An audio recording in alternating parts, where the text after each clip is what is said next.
Save worship. మాది పొద్దుటూరు, కడప జిల్లా. మా బాబుకు అరుదైన వ్యాధి వచ్చింది.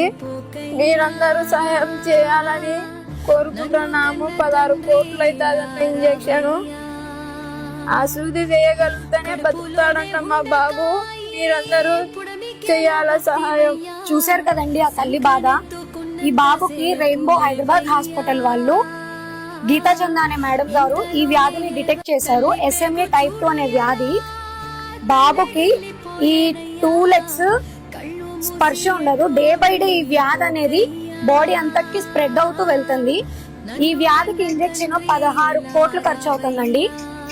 ఈ హాస్పిటల్ రిపోర్ట్స్, స్కానర్ అన్ని స్క్రీన్ మీద ఉన్నాయి. దయించి అందరూ బాబు ప్రాణాన్ని కాపాడండి. దాతలు ఎవరున్నా గానీ సహాయం చేయండి. మీరు ఇచ్చే ప్రతి రూపాయి నిండు ప్రాణాన్ని కాపాడుతుంది.